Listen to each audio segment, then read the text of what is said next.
dunida aynu maanta joogno dadku materialist buu noqday sida ogeed madaahirta aad ugu weyn quruxda isqurxinta jamaalka iyo wixii la mid ah idan quruxdu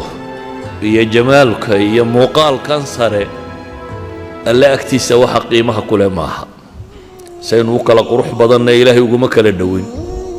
saynu u kala cadnahay uguma kala dhowin ilaahay agtiisa wax kala qiimo ka leh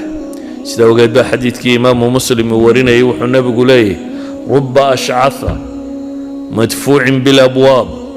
low aqsama cala allahi laa barra النبي تلمامي عليه الصلاة والسلام رب للتقليل أو للتكثير رب أشعث لا أركمد بصاصيسا تمهي سيوحي ساني فردنين أما شان ليسنين وبصاصيسا ومدفوع بالأبواب من أبوي الباب ده أنا لقفرين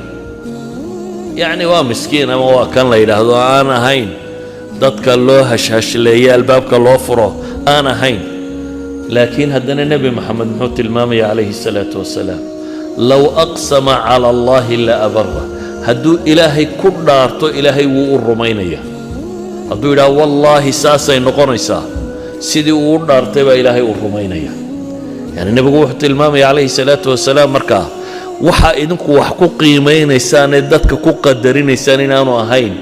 ألا أكتسا وحلقو قدرينية سأوقات مدى إذن إدوك ألبابك كفرين وموقال كيسا سريعان وهين موقال dadku ay soo dhaweeyaan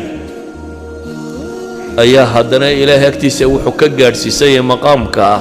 hadduu alle ku dhaarto in ilaahay subxaanahu wa tacaala dhaartiisa uu rumaynayo yani waxaan leenahay mujtamacii muslimka ahaa markii uu ku dhacay cultural revolution waxay wax ku qiimeynayeen siday wax u arkayeen iyo maadada iyo adduunku qiimuhu la lahaa markuu isbedelay ay noqdeen wax kale waxa bini aadamka lagu qiimeeyaa lagu kala horumariya ee dadku ku baratamayaan markaas bay sameeyeen xadaara aan dunida soo marin xadaara aan dad kala sarreeya lahayn oo aan isxaqiraynin oo aan quruxda iyo midabka sare qiimo ka joogin saawgeed isagoo nabigu calayhi salaatu wasalaam مسائل كاسي حوجين يا حديث كمسلمة كلا وككت المامية إن الله لا ينظر إلى صوركم ولا إلى أموالكم إلهي سبحانه وتعالى ما إيغو موقال كينا سيدا ويكتين أما حولين أما وحا هيستان ولكن ينظر إلى قلوبكم وأعمالكم